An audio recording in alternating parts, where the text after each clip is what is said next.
G20 को लेकर देश पूरी तरह से तैयार है और आज सुबह से ही G20 देशों के जो नेता हैं उनका भारत आने का सिलसिला शुरू हो गया है। और इसी कड़ी में एक नाम अमेरिकी राष्ट्रपति जो बाइडेन आज शाम 7 बजे भारत पहुंचेंगे।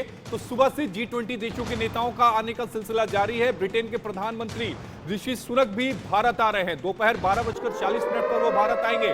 फ्रांस के राष्ट्रपति मैक्रो को भी भारत आना है। जापान के पीएम भी आज भारत आ रहे हैं। कल से दिल्ली में शुरू हो रहा है G20 समिट और इसको लेकर G20 समिट के जो देश हैं वो कि उनके राष्ट्राध्यक्ष भारत आना शुरू हो रहे हैं। फ्रांस के राष्ट्रपति मैक्रो भी आज भारत आ रहे हैं।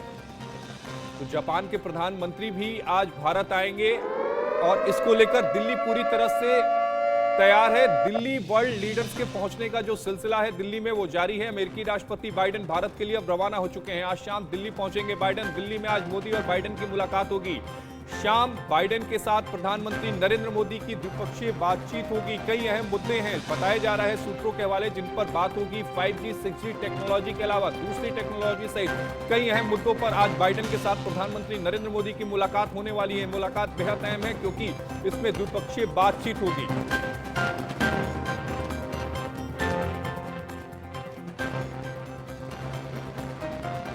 इस वक्त की बड़ी खबर आपकी टीवी स्क्रीन पर। अमेरिकी राष्ट्रपति भारत के लिए रवाना हो गए हैं। शाम 7 बजे का वो वक्त होगा जब वो भारत में लैंड करेंगे और उसके बाद प्रधानमंत्री नरेंद्र मोदी से उनकी सीधी मुलाकात होगी।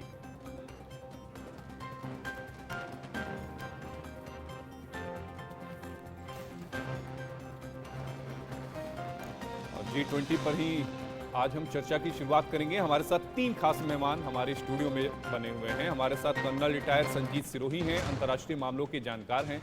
हमारे साथ अद्विन तेजावत हैं, अंतर्राष्ट्रीय मामलों के जानकार हैं। और हमारे साथ आलोक मेहता सर हैं, एडिटोरियल डायरेक्टर हैं इंडिया न्यूज़ के। आलोक मेहता सर, सबसे पहले आपके पास आना चाहूँगा। बात अभी G20 की नहीं करूँगा, बात मैं करूँगा आसियान भारत समिट की, क्योंकि G20 को लेकर जो तैयारियां थी वो आखिरी दौर में थी। भारत पूरी तरह से तैयार हो रहा था G20 समिट के लिए, लेकिन उसी बीच प्रधानमंत्री नरेंद्र मोदी का आसियान भारत समिट में जाना, क्या ये 3 अहम चीजें जो मुझे समझ में आ रही हैं वो सीधा चीन को एक संदेश देना चाहते थे। पहला तो यही है और चीन को काउंटर करने के लिए जरूरी था।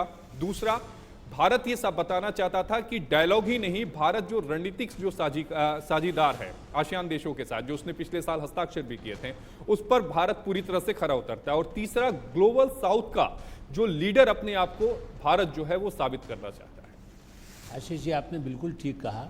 आसिया, जबकि यहाँ पर इतनी तैयारी थी, हम सबको मेहमान नवाजी के लिए सारा देख रख रहे, उसके बावजूद प्रधानमंत्री नरेंद्र मोदी ने जकार्ता में जाकर के जिस तरह से आसियान देशों के बीच में बातचीत की है, उसमें ये संदेश, चूँकि देखिए चीन वहाँ पर भी उस तरह से दादागिरी दिखाता है और उन देशों को ये संदेश जाना आवश्यक है कि चाहे वो सिंगापुर हो, चाहे वो इस तरह के जो देश हैं, जो छोटे छोटे देश हैं, थाईलैंड है, इन लोगों को भी हम किस तरह से साथ लेकर के चल सकते हैं।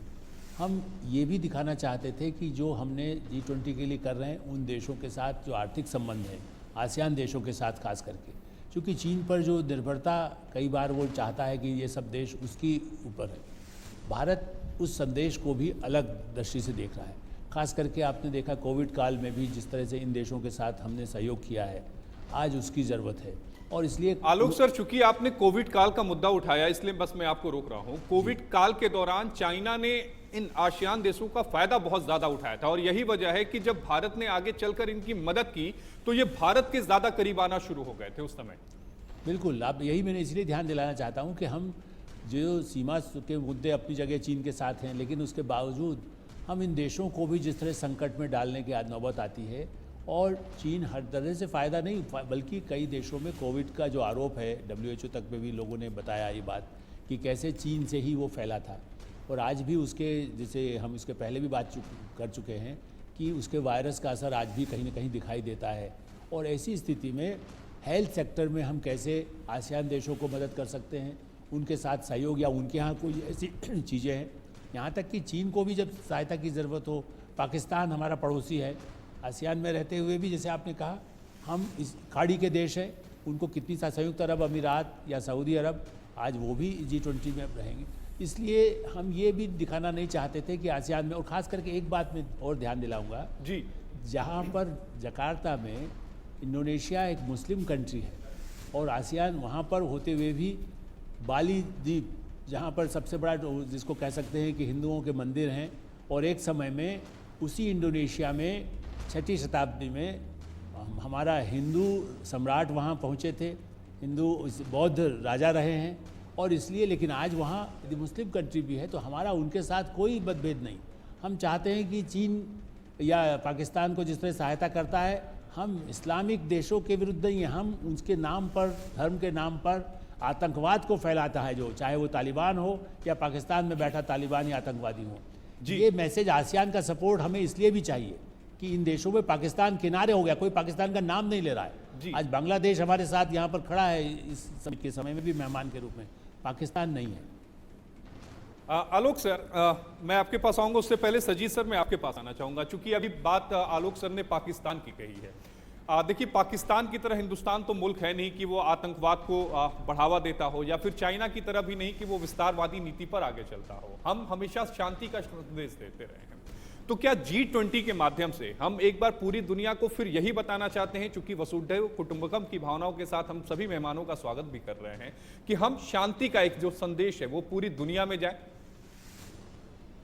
बिल्कुल आशीष जी, जो आप बोल रहे हैं बिल्कुल ठीक कह रहे हैं।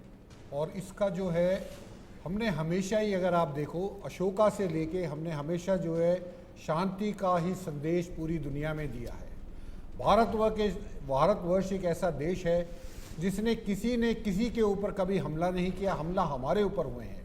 तो इसलिए, और जैसे अभी जो है हमको बताया गया, आलोक मेहता जी ने बताया कि हमारा जो काम है वो तालिबान या उग्रवादियों से बढ़ावा देना नहीं है। आसियान देश को हम पीस का संदेश देते हैं, जो ये ग्लोबल साउथ है उसको पीस का संदेश देते हैं। तो हमारा मकसद दुनिया में शांति को फैलाना है, और यही एक प्लेटफॉर्म ऐसा है जिसमें ना कि G20, G19 कंट्रीज़ हैं, उसके बाद सारे यूरोपियन यूनियन की कंट्रीज़ हैं, फिर ये 9 देश जो हमने गेस्ट बुलाए वो हैं। तो ये सब मिला के तकरीबन 40 से ऊपर देश हैं जो कि यहाँ पे इकट्ठे हो रहे हैं, और सबको एक ही संदेश दे रहे हैं कि ये जो प्रॉब्लम, अगर दुनिया की कोई प्रॉब्लम है तो उसमें हम सबके साथ हैं।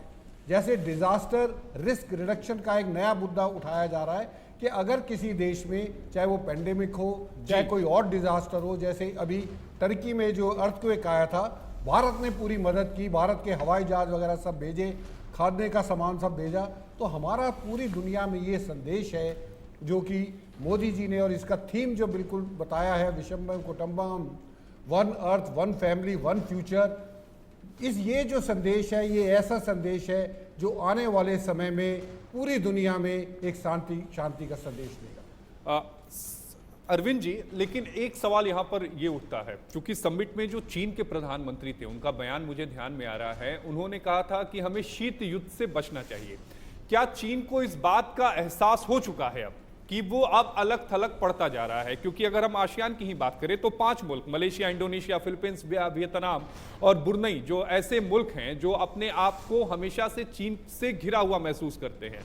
उनकी सरहदों में चीन के जो जहाज हैं वो चले जाते हैं, अक्सर चीन उनके साथ सीमा विवाद उनके साथ होता रहता है। तो क्या चीन जो है वो इस बात को महसूस कर रहा है कि वो अलग थलग पड़ता जा रहा है? शायद यही वजह है कि उन्होंने शीत युद्ध का जिक्र किया। आशीष साहब, मुझे ऐसा लगता है कि मेरी बात को जो इंटरनेशनल डिप्लोमेट्स हैं ऐसे बड़बोलापन समझें, पर यह बड़बोलापन नहीं, ये सच है। अगर चीन ये कह रहा है कि हमें शीत युद्ध से बचना चाहिए, तो आप ये बताइए कि इसकी शुरुआत किसने की थी? पाकिस्तान में जो एयरपोर्ट, वो पोर्ट बनाने से लेकर, श्रीलंका के स्ट्रेटजिक जगहों पर कब्जा करने से लेकर भारत को घेरने की कोशिश किसने की थी?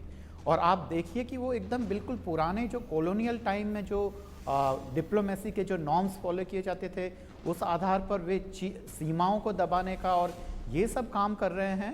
तो अगर ये कहना चाहिए तो मुझे लगता है कि जो चाइनीज़ डिप्लोमेसी है और इंटरनेशनल पॉलिटिक्स हैं वो बहुत ही अपरिपक्व है। पर इसका एक कारण ये है कि वहाँ जब जब किसी भी देश की सत्ता केवल कुछ लोगों के हाथ में रहेगी और नीति निर्माण का काम केवल कुछ लोगों के हाथ में रहेगा, तो वह कभी भी सही दिशा की ओर नहीं बढ़ सकता है। किंतु हम इन सब चीज़ों से ओवरकम होके अब हमें आगे ये देखना होगा कि भारत का राष्ट्र हित किस में है, और ये जो इसका एजेंडा है, एजेंडा तय करने के बाद में भारत ने यह संदेश दिया है कि दरअसल विश्व का हित ही भारत का हित है। क्या ग्रीन डेवलपमेंट की तरफ हमें नहीं जाना चाहिए जो अधिक सस्टेनेबल है? क्या जो महिलाओं को क्या पूरे विश्व स्तर पर भागीदारी नहीं दी जानी चाहिए? तो वही हम कर रहे हैं और इसी में भारत का भी हित है। दुनिया की आधी आबादी को आप अपने मूल अधिकारों से महरूम करके कितने दिन तक आप समाज के विकास की कल्पना करेंगे? ठीक इसी तरीके से देखिए भारत चाहता है कि अफ्रीकन यूनियन भी G20 का हिस्सा बने। ये कितनी मानवीय और कितनी बेहतरीन चीज़ है जो भारत ने संदेश दिया है। और इसके मूल में अगर देखा जाए, हमें लग रहा है कि ये केवल इंटरनेशनल डिप्लोमेसी और केवल आइडियलिज्म की बात है, तो वैसा भी नहीं है। इसमें भारतीय हित जुड़े हुए हैं। एजेंडा की जब बाद में देखें तो हम देखें कि हेल्थ सेक्टर में चीन की, हालांकि यह इतिहास का विषय रहेगा कि क्या कोविड के लिए जिम्मेदार कौन था। अमेरिका यह आरोप लगाता है कि चीन था, तो चीन यह आरोप लगाता है कि अमेरिका था, अमेरिका ने ऐसा। इन सब चीज़ों में बहसों में न पड़ें, अब वो केवल एक बहुत ही ऐतिहासिक रहस्य हो गया है। पर हमने ये देखा है कि जहाँ चीन पे ये आरोप लग रहे हैं, भारत की छवि एक ऐसे देश के रूप में उभरी है जिसने कोविड में अपनी जनता की परवाह किए बगैर पूरे विश्व की मदद की। हमने वैक्सीन्स पहुंचाई और इतने बड़े पैमाने पर केवल भारत में ही वह कैपेसिटी थी। हालांकि भारत का जो घरेलू हेल्थ सेक्टर है या हेल्थ की सुविधाएं हैं वो इतनी बेहतरीन नहीं है, पर हम वैक्सीन बनाने में और दवाइयाँ बनाने में भारत एक बहुत बड़ा बाजार है, क्योंकि यहाँ काफ़ी श्रमिक हैं। तो ये इस तरीके का जो कॉन्ट्रडिक्शन है वो एक अलग है। और मुझे लगता है कि भारत जो है वह भविष्य में बहुत ही अच्छा संदेश देगा। मैं अपनी अंतिम बात कह के मैं अपनी बात खत्म करना चाहता हूँ कि बहुत सारे अफ्रीकन देशों के लीडरान ने ये कहा है कि भारत से हमें बहुत कुछ सीखने की ज़रूरत है। आप देखिए, देश आज़ाद हुआ, विभाजन हुआ, इतने लोग मरे, मारकाट मची, फिर लगातार युद्ध थोपे गए, पर उन सब चीज़ों के बाद में हमने 65, 71 और कारगिल युद्ध के बाद भी एक मजबूत देश के रूप में उभरे हैं और हमारी डिप्लोमेसी बहुत ही सफल रही है। आशीष साहब, बिल्कुल आप सही कह रहे हैं कि हमारी डिप्लोमेसी जो है वो पूरी तरह से सफल रही है। लेकिन आलोक मेहता साहब, चीन के राष्ट्रपति शी जिनपिंग की जगह ली कियांग भारत आ रहे हैं, प्रधानमंत्री हैं। आखिर इसके मायने क्या हैं? क्या चीन की अर्थव्यवस्था जो पूरी तरह से इस समय डगमगा चुकी है, करोड़ों, हजारों की तादाद में, लाखों की तादाद में जो युवक हैं वहां पर, जिनकी उम्र 18 से लेकर 30 साल तक है, वो बेरोजगारी से जूझ रहे हैं, क्या इस आर्थिक संकट की वजह से चीन के राष्ट्रपति भारत नहीं आ पा रहे?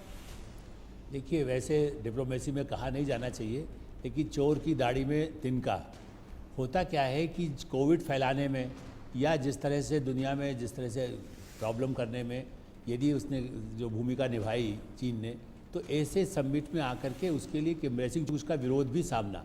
भारत की सीमा पर बार बार जिस तरह से उसने अभी बीच में मैप भी निकाल दिया, मैंने ब्रिक्स में इतनी अच्छी बातचीत, प्रधानमंत्री नरेंद्र मोदी ने अपनी तरफ से उनको बताया कि हम देखिए, आप अपनी सीमा पर अपने लोगों को कहिए कि ठीक से वहाँ पर गड़बड़ करने की कोशिश ना करें और हम आगे बातचीत को सेना के हमारे साथ मौजूद है। तो देखिए, उनको कहा गया कि आप हमारी सीमा पर विवाद को निपटाया जाए। ऐसी स्थिति में लेकिन उसके बाद एक नया मैप जारी कर दिया, अरुणाचल तक को अपना दिखा दिया, जहाँ डेमोक्रेसी है, इतने वर्षों से उसके हमारे यहाँ मंत्री हैं, हम वहाँ पर दे रहे। ऐसे में चीन को यहाँ आकर विरोध का सामना करना पड़ता। भारत में इतने मैंने, अब देखिए, डेमोक्रेसी हमारे यहाँ है, हम ये तो नहीं कह सकते कि हम वहाँ की तरह से जैसे बीजिंग में गोलियां चला करके लोगों को सड़कों पर मार दिया गया था। यहाँ 1988 में जो टैंक चला दिए गए थे, सर मुझे ध्यान में है कि स्टूडेंट जो थे वो प्रदर्शन कर रहे थे, तो बीजिंग में वहां पर टैंक लगा दी गई थी और टैंक से ही उनको उड़ा दिया गया था। इसलिए शी जिनपिंग का नहीं आकर प्रधानमंत्री को उन्होंने इसलिए भेजा कि आर्थिक संबंध, आपने बिल्कुल ठीक कहा, वहाँ बेरोजगारी है, वहाँ की समस्याएं बाहर सामने ज़्यादा नहीं आ पाती, ये ठीक है। और आज भी मैंने जैसा पहले भी कहा, पिछले वर्ष भी आज भी चीन ने भारत के साथ ट्रेड को बनाए रखा और आज भी वो चाहता है, अमेरिका के साथ भी उसका ट्रेड सबसे ज़्यादा आज भी चल रहा है। तो एक तरफ वो लड़ाई भी करना चाहता है, दूसरी तरफ लड़ाई मतलब आपको दबाव बनाना चाहता है। इसलिए उनके न आने पर भी भारत ने, उनके प्रधानमंत्री यहाँ पर जो भी बात होगी उनको एक मैसेज जाएगा उनके रहने से, और वार्ता जारी रहे, चीन के साथ संवाद रहे। हमने रूस के विदेश मंत्री आ रहे हैं, उनसे भी कहेंगे प्रधानमंत्री, पहले भी कह चुके हैं पुतिन से। पुतिन के लिए समस्या थी कि यहाँ पर भी कोई प्रस्ताव आता है या उन्हीं देशों की तरफ से एक विरोध सामने करना पड़ेगा, तो पुतिन ना आकर के, बल्कि एक जरूर दुर्भाग्यपूर्ण है, आज जो सूचना मिली है, आशीष जी आपने शायद अभी अपने यहाँ भी चैनल पर दिखाया गया होगा कि उन्होंने वहाँ पर वहीं से भी कुछ एक अपना संदेश जो आमतौर पर होता है कि टेलीविज़न के माध्यम से ही और जूम के ज़रिए वो अपनी बात कह दें, लेकिन उसके बजाय उन्होंने इसके लिए मना कर दिया कि मैं उसमें हिस्सा ही नहीं लूँगा। इससे एक संदेश जाता है कि वो बहुत ही इन देशों से अपनी एक अलग रखने की कोशिश कर रहे हैं।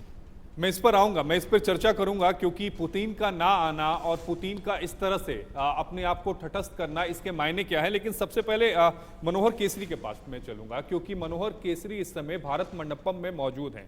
मनोहर, तैयारियां दिखाते रहिए और तैयारियां दिखाते हुए अपनी बातों को रखिए कि किस तरह की तैयारी है, किस तरह के सुरक्षा के इंतजाम वहां पर किए गए हैं और मेहमानों के आने का सिलसिला कब से शुरू हो रहा है।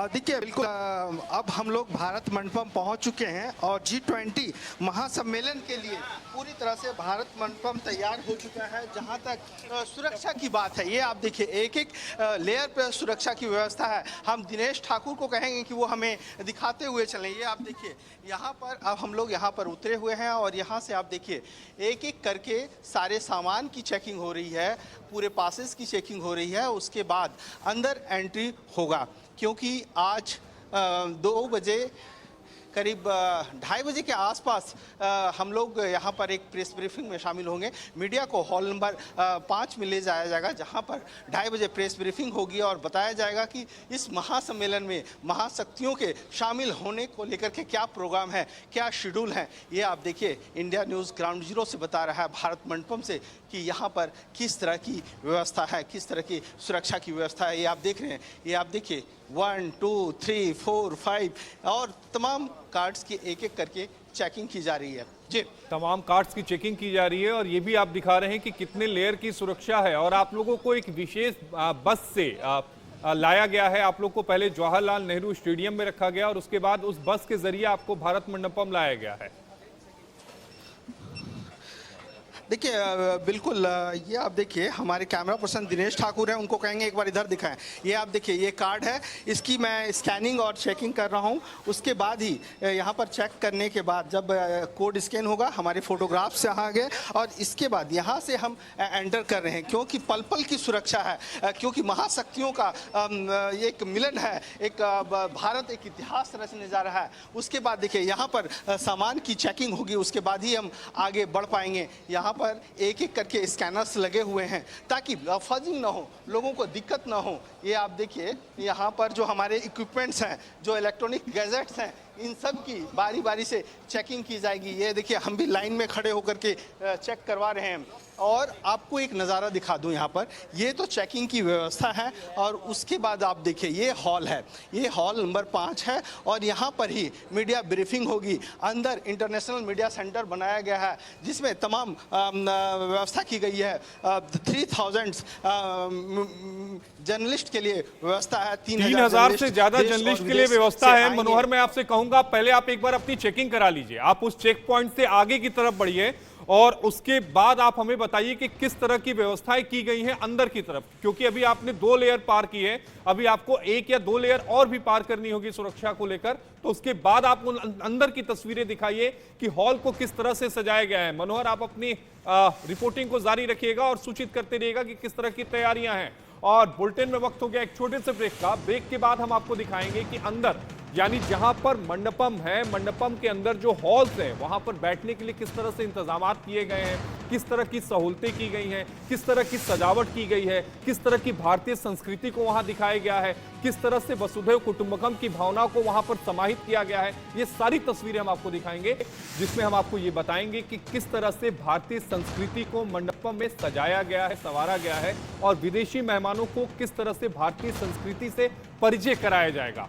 क्योंकि G20 समिट में शामिल होने के लिए दुनिया भर के जो राष्ट्राध्यक्ष हैं, उनके दिल्ली आने का जो सिलसिला है वो शुरू हो चुका है। राष्ट्राध्यक्षों का दिल्ली आने का सिलसिला शुरू हो चुका है और इसी कड़ी में एक नाम अमेरिकी राष्ट्रपति जो बाइडेन का होगा, जो शाम 7 बजे दिल्ली पहुंचेंगे। इसके अलावा फ्रांस के राष्ट्रपति मैक्रो भी हैं, वो भी दिल्ली पहुंच रहे हैं। 6 अलग अलग तस्वीरें आपकी टीवी स्क्रीन पर। पहली तस्वीर है G20 के लिए मंडपम जो है वो सज गया है। नटराज की मूर्ति आप देख रहे थे, विश्व की सबसे बड़ी मूर्ति है। मंडपम में G20 की बैठक को लेकर किस तरह से लाइटिंग की व्यवस्था की गई है वो भी आप देख रहे हैं। तो कौन कौन से मेहमान होंगे, कुछ मेहमान भारत आ चुके हैं, उनके स्वागत के लिए किस तरह की तैयारी है। दिल्ली जो है वो देश की शान है और दिल्ली में अगर आज आप निकले होंगे तो हर जगह आपको G20 के जो बड़े बड़े बैनर्स हैं वो आपको नजर आ रहे होंगे। मोदी बाइडेन की जो मुलाकात होगी आज शाम की, ये तस्वीर पुरानी है जब उन लोगों ने पहले मुलाकात की थी। शाम की जो मुलाकात है वो बेहद अहम होनी है क्योंकि द्विपक्षीय बैठक होगी और कई अहम जो मसले हैं उन पर चर्चा आज होनी है। और इसी बीच दिल्ली में जो सुरक्षा के इंतजाम हैं वो भी पुख्ता किए गए हैं। आप दिल्ली की सड़कों को देखिए। अब आपको हम सुरक्षा की 4 तस्वीरें दिखाते हैं। पहले हेलीकॉप्टर के थ्रू स्नाइपर्स अलग अलग जगहों पर तैनात हैं। दूसरी, दिल्ली के चप्पे चप्पे पर पैनी नजर है। तीसरा, ड्रोन के जरिए भी सुरक्षा की जा रही है। सभी जो कैमरे हैं उनको एक्टिव किया गया है। दिल्ली में 3 दिनों तक स्कूल, कॉलेज, इसके अलावा जो ऑफिसेज हैं सरकारी, उनको बंद किया गया है। और इसी सुरक्षा व्यवस्था को लेकर अपनी सहयोगी आरजू सेठ की आपको एक रिपोर्ट दिखाते हैं।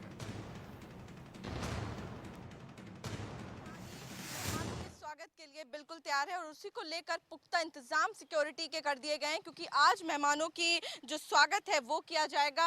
यूएस के जो प्रेसिडेंट है जो बाइडेन, वो भी आज दिल्ली पहुंच रहे हैं। उसी को देखकर आप देख सकते हैं सिक्योरिटी को कितना पुख्ता किया गया है। जगह जगह पे दिल्ली पुलिस के जवान तैनात है, सीआरपीएफ, बीएसएफ, पैरामिलिट्री फोर्सेस को तैनात किया गया। आप देख सकते हैं किस तरीके से एक एक गाड़ी की चेकिंग जो है वो की जा रही है। आइडेंटिटी कार्ड चेक किया जा रहा है। जो गाड़ी की डिग्गी है उसको खोलकर उसके अंदर क्या कुछ रखा गया है, पूरी तरीके से चेकिंग जो है वो की जा रही है। पूरी सड़क पे बैरिकेडिंग लगा दी गई है। कोई भी गाड़ी बिना चेकिंग के पास नहीं की जा रही है। तो आप देख सकते हैं किस तरीके से सिक्योरिटी को पुख्ता किया गया है, एक भी कमी छोड़ी नहीं गई है। और वहीं आपको दिखाएं कि देख सकते हैं कि पूरी लाइन लग गई है गाड़ी की, लेकिन बिना एक चेकिंग के कोई भी गाड़ी को परमिशन जो है आगे जाने की नहीं दी जा रही है। एक एक करके गाड़ियां आगे आ रही हैं। पुलिस उनसे बातचीत कर रही है, उनसे पूछ रही है आखिर उनके जाने की वजह क्या है, क्योंकि पूरी दिल्ली इस वक्त कंट्रोल जोन में है। आज सुबह 5 बजे से ही कई रास्ते, प्रगति मैदान, रिंग रोड, भैरव मार्ग, इन सबको बंद कर दिया गया है। कंट्रोल जोन में दिल्ली है और इसी को लेकर पुख्ता इंतजाम जो है वो दिल्ली की सड़कों पर देखने को मिल रहे हैं। पूरी तरीके से तैयारी कर दी गई है। आपको बता दें कि आज जो है मेहमानों का आना शुरू हो गया है। डेलीगेट्स आ रहे हैं, हेड ऑफ द स्टेट्स आ रहे हैं और उसको लेकर दिल्ली को पूरी तरीके से तैयार कर दिया गया है। आसमान से लेकर जमीन तक सुरक्षा के पुख्ता इंतजाम जो है देश की राजधानी दिल्ली में कर दिए गए हैं। कैमरा पर्सन सुधीर के साथ आरजू सेठ, इंडिया न्यूज, दिल्ली। साथ स्टूडियो में 3 खास मेहमान बने हुए हैं। आलोक सर, अभी हम ब्रिक्स पर जाने से पहले बात कर रहे थे पुतिन की कि पुतिन भारत क्यों नहीं आ रहे हैं।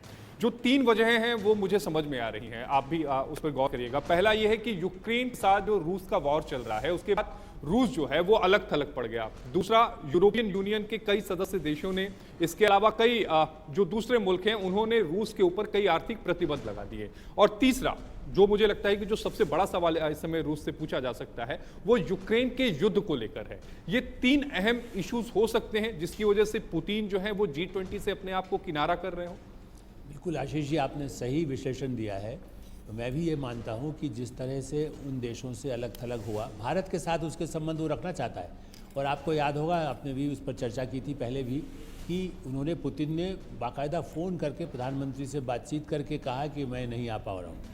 ऐसा नहीं है। उसका कारण निश्चित, उन्होंने इसका विस्तार से ब्यौरा निश्चित से, डिप्लोमेसी में कोई ऐसा नहीं है कि जितना बातें उन्होंने बताई हो वो हम लोगों को मालूम हो।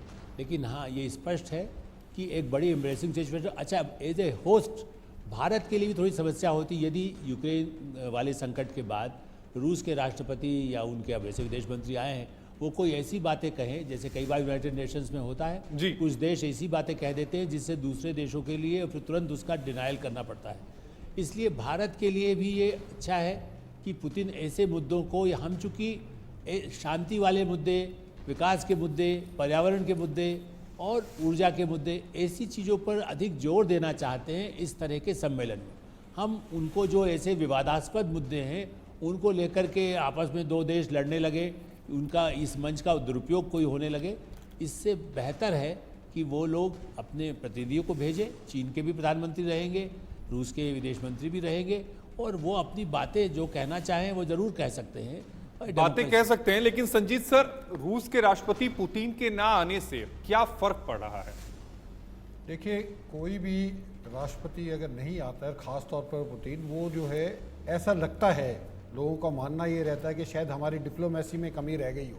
हमारी डिप्लोमेसी में कोई कमी नहीं रही है और ये प्रेसिडेंट पुतिन की ये मजबूरी है कि वो नहीं आ रहे हैं, क्योंकि इस टाइम यूक्रेन का जो लड़ाई चल रही है वो बहुत अहम उसके मोर्चे पे है।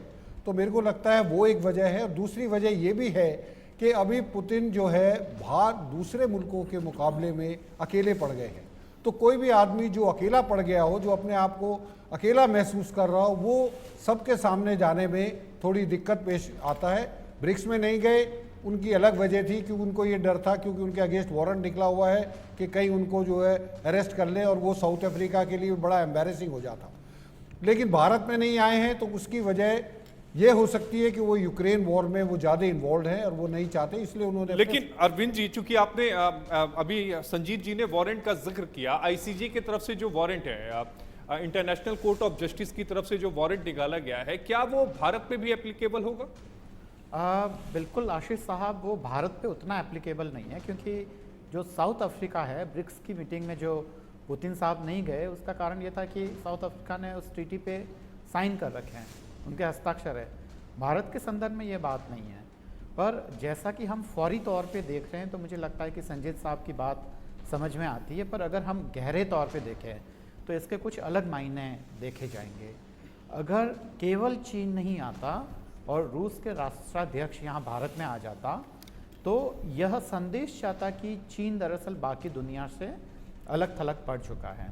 फिर 1962 का जो सोवियत संघ था उस जमाने में, उसका बयान देखिए, वो क्या कह रहा है कि अगर भारत हमारा मित्र है तो चीन हमारा भाई है। तो वैसे तो यह कहना बहुत जल्दबाजी होगी, पर मुझे यह एक टर्निंग पॉइंट लगता है। हालांकि ये एक बहुत बड़ा दावा है, पर ये G20 की मीटिंग एक टर्निंग पॉइंट है। एकेडमिशियंस इस बात को नहीं मानेंगे, डिप्लोमेट्स नहीं मानेंगे, पर मुझे लगता है कि जो गहरी समझ रखते हैं वो ये देखेंगे कि पहले जो विश्व व्यवस्था दो ध्रुवीय थी, जिसको हम बहुध्रुवीय बनाना चाह रहे थे, और अब यह दो खेमों में बढ़ती नज़र आ रही है। अब ये दो ग्रुपीय हो रही है, दो समूह की पॉलिटिक्स होती जा रही है। आप देखिए यहाँ डिवीजन। संजीत, अरविंद जी, आपने सही बात कही, इसलिए मैं आपको कुछ सेकंड्स के लिए रोकूंगा। फिर मैं आपको चीन के प्रधानमंत्री, जो उन्होंने आसियान भारत समिट में जो बयान दिया था, उसमें उन्होंने एक बात और कही थी। उन्होंने कहा था कि हमें गुट में बंटने से अपने आप को बचाना चाहिए। इसका मतलब यही है जो बात आप कह रहे हैं कि क्या गुट में अलग अलग लोग बंट रहे हैं क्या? हाँ, बंट रहे हैं, बिल्कुल साफ साफ बंट रहे हैं, पर भारत उसका किसी का भी हिस्सा नहीं होगा। भारत अभी भी नाम की पॉलिटिक्स को ही आगे बढ़ाएगा, और भारत की क्योंकि डिपेंडेंसी है वो रूस से बहुत ज़्यादा है, और ये ख़त्म होने वाली नहीं है अगले 20-25 वर्षों तक। भारत हालांकि हथियार बनाना शुरू कर रहा है, पर रूस के जो हथियार हैं उनका अल्टरनेटिव देने में जो पश्चिमी ताकतें हैं वो अभी तक सफल नहीं हुई है। तो भारत किसी का हिस्सा नहीं बन रहा है, पर ग्रुपिज्म हो रहा है, साफ साफ दिखाई दे रहा है। और यह दरअसल थोड़ा सा अचंभे वाली है कि जो बहुध्रुवीय विश्व की जो कल्पना हम कर रहे थे जी, वह होने नहीं जा रहा है। अब यह बहुग्रुपीय हो रहा है। केवल पहले जो 2 देशों की चलती थी, अब उसमें अनेक देश होंगे, पर ग्रुप 2 होंगे। जी आशीष जी। अरविंद जी ने भी हथियार का जिक्र किया, आलोक सर, और जहां तक मेरी समझ है, हम हथियार इसलिए नहीं बनाते कि हमें अपने साम्राज्य को बढ़ाना है। हम हथियार केवल अपनी सुरक्षा के लिए बनाते हैं, और इसलिए बनाते हैं ताकि हम आतंकवाद को रोक सकें। हमारा मकसद, यानी हिंदुस्तान का मकसद केवल इतना है कि किसी भी तरह से शांति कायम रहे। बिल्कुल, सुरक्षा के लिए देखिए, पहले मैं अभी थोड़ा चर्चा कर रहा था, गोश्त को हमें जब जो नौसैनिक बेड़ा है वो रूस से लेने की बात हुई थी, ये 97 वगैरह की बात। उसके बाद 20 वर्ष लगे, इतना डिले होता चला गया। तो निर्भर चाहे वो रूस हो या अमेरिका अपने कुछ हथियार देना चाहता है, उसके बजाय भारत ने अपनी आत्मरक्षा के लिए, फ्रांस के साथ भी हमारा समझौता है, फ्रांस ने तो हमारा हमेशा साथ दिया है। जब सब लोगों ने आर्थिक प्रतिबंध लगा दिए थे, तब भी न्यूक्लियर वाले मुद्दे पर भी उसके फ्यूल के लिए फ्रांस ने हमारा साथ दिया। तो हम हथियार आत्मनिर्भरता के लिए, लेकिन आतंकवाद से निपटने के लिए, और लेकिन ऐसे और जो देश जिनको ज़रूरत है, वो उन बड़े देशों की दादागिरी भी ना है, हम उन हथियारों को निर्यात करने के लिए भी अब तैयार हैं, सक्षम हो गए। और उनको भी शांति रखने के लिए कि वो अपनी सुरक्षा ऐसी रखे कि अव्यवस्था न पैदा, अशांति क्यों पैदा होती। यदि उन देशों पर कोई चीन या ऐसे कोई भी देश, अमेरिका यदि प्रभाव डालने की कोशिश करे, तो वो अपनी आत्मरक्षा के लिए, उनको 2 देशों को लड़ाने का, ईरान इराक वार में क्या हुआ था, लड़ाने की जो महाशक्तियाँ हैं वो उन देशों को लड़ाने की कोशिश करती थी। भारत लड़ाने के लिए नहीं, सुरक्षा के लिए, ताकि दूसरा पड़ोसी भी उन पर हमला न करे, पड़ोसी उनकी सीमाओं के साथ छेड़छाड़ न करे। ये हथियारों का हमारा आत्मनिर्भरता की तरफ हम बढ़ रहे हैं। हथियारों की बात की, आत्मनिर्भरता की बात की। संजीत सर, मैं यहाँ टेक्नोलॉजी की बात करूंगा, क्योंकि अगर मैं पाकिस्तान का ही उदाहरण ले लूं, अमेरिका ने पाकिस्तान को F-16 जो है वो फाइटर जेट्स दे दिए, लेकिन टेक्नोलॉजी नहीं दी। अगर आज की तारीख में वो फाइटर जेट्स खराब हो जाते हैं तो वो उन्हें बना नहीं पाएंगे। तो टेक्नोलॉजी के क्षेत्र में भारत को आप कहाँ पे देखते हैं? देखिए, टेक्नोलॉजी के क्षेत्र में भारत की हमेशा कोशिश ये रही है, आप किसी भी देश के साथ देख लीजिए, जब भी हमने कोई वहाँ से हथियार लिया है, हमारी कोशिश रहती है कि हम उसके साथ टेक्नोलॉजी भी लें और हम उसके साथ लाइसेंस भी लें अपने ही में देश में। संजीत सर, मैं आपको रोकूंगा, मैं आपको कुछ पलों के लिए रोकूंगा, क्योंकि हमारे सहयोगी मनोहर केसरी जो हैं वो भारत मंडपम के भीतर पहुंच चुके हैं। मनोहर, ओवर टू यू। तस्वीरें दिखाते रहिए, अपनी बात को रखते रहिए और ये भी बताइए कि किस तरह की तैयारियां हैं, कहां पर कौन बैठेंगे, प्रेस ब्रीफिंग कैसे होगी MEA की तरफ से जो 2:30 बजे होने वाली है। बिल्कुल आशीष, अगर मैं बात करूं तो भारत मंडपम के अंदर मैं आ चुका हूं और ये कल्चरल कॉरिडोर है जहां महाशक्तियों का महासम्मेलन हो रहा है। सबसे पहले जब मैं सुरक्षा की बात कर रहा था तो 2 लेयर्स की सुरक्षा व्यवस्था हमने क्रॉस की है और आप यहां पर देखिए, एयरपोर्ट में जिस तरह से सुरक्षा व्यवस्था होती है, जिस तरह से चेकिंग होती है एक एक चीज़ों की, वो यहाँ पर हुई। उसके बाद हमने इस लेयर को पार किया है और अब हम आ रहे हैं। लेकिन उसके बाद मैं आपको दिखाऊं यहाँ का जो कंस्ट्रक्शन है, ये आप देखिए, ये जो कॉरिडोर है जिससे हम अंदर जा रहे हैं, ऊपर देखिए कि किस तरह की सजावट है, मोर का पंख बना हुआ है। साथ ही साथ जो हॉल है जहाँ प्रेस ब्रीफिंग होनी है, इनका बाहर का नज़ारा मैं दिखाता हूँ। देखिए किस तरह के बैनर पोस्टर्स लगे हुए हैं जिसमें आप देखेंगे ये भारत के कल्चर, वहाँ की जो परंपरा है उसकी साफ तस्वीर दिखाई पड़ रही है। जैसे जैसे आप आगे बढ़ते चले जाएंगे, मैं अपने कैमरा पर्सन दिनेश ठाकुर को कहूँगा कि वो आप दिखाएं कि ये आप देखिए, ये जो तस्वीर है ये हमारे देश के अलग अलग राज्यों के जो नृत्य हैं, जो फोक डांस होता है वो है, किस तरह से हमारे मछुआरे मछली को पकड़ते हैं, किस तरह से वो समुद्र में जा कर के बोटिंग करते हैं, और उसका भी एक यहाँ झलक है। आप देखिए जो वाइट पिजन है, सफ़ेद कबूतर है, वो शांति का प्रतीक है। उसके बाद आप आगे जाएंगे तो जिस प्रकार से हम अतिथि देवो भव कहते हैं, हमारी संस्कृति है, हमारा कल्चर है, तो यहाँ पर नमस्कार, स्वागतम, ये आप तस्वीर देखिए। 3 जो हमारी भारत की शक्ति, नारी शक्ति है, वो हाथ जोड़ करके नमस्कार कर रही हैं। उसके बाद आगे आप देखेंगे तो जो हमारे अलग अलग मॉन्यूमेंट्स हैं वो यहाँ पर देखने को मिल रहा है। जो हमारे टेम्पल्स हैं वो यहाँ पर उसकी तस्वीर लगाई गई है। और लगातार आप आगे बढ़ते जाएंगे, मैं अपने कैमरा पर्सन को कहूँगा कि वो दिखाएं। ये आप देखिए G20 का सबसे खूबसूरत नज़ारा आपको मैं यहाँ से दिखा रहा हूँ, ग्राउंड जीरो से, क्योंकि भारत मंडपम वो वेन्यू है जहाँ G20 सम्मेलन हो रहा है। और पूरा ग्लोब, आप देखिए, ये पूरा अर्थ है जिसमें सारी चीजें दिखाई गई है। सबसे पहले आप देखिए भारत का नक्शा बना हुआ है और इसके ऊपर सजावट भी की गई है और दर्शाया गया है कि हर एक स्टेट की क्या खूबसूरती है, किस तरह से हम आगे बढ़ रहे हैं, किस तरह से हम दुनिया का स्वागत करने के लिए तैयार हैं। पूरा बाहें फैलाए हुए हैं और ग्रीनरी का आलम है। इसके बाद जब इस ग्लोब से आगे आप बढ़ेंगे तो उसके बाद आशीष वहाँ का नज़ारा और आपको देखते बनता है, क्योंकि भारत मंडपम जो है ना खास है, दुनिया का सबसे बड़ा कन्वेंशन सेंटर है। ये ऑस्ट्रेलिया के जो ओपेरा हाउस है उससे भी बड़ा है, क्योंकि इसकी जो कैपेसिटी है वो 7000 लोगों की बैठने की कैपेसिटी है। यहाँ कन्वेंशन सेंटर है, साथ ही साथ MP थिएटर्स हैं, बायलेटरल मीटिंग्स के लिए अलग अलग रूम बने हुए हैं, करीब 2 दर्जन के आसपास मीटिंग रूम्स हैं इसमें। तो आप समझ सकते हैं ये 123 एकड़ में फैला हुआ, बना हुआ ये भव्य इमारत अपने आप में भारत के लिए इतिहास के पन्नों में एक नया अध्याय जोड़ने जा रहा है। और लगातार हम आगे बढ़ते जा रहे हैं और बताने की कोशिश करेंगे कि इसके अंदर और क्या है, क्योंकि भारत मंडपम के अंदर तमाम वो आधुनिक सुविधाएं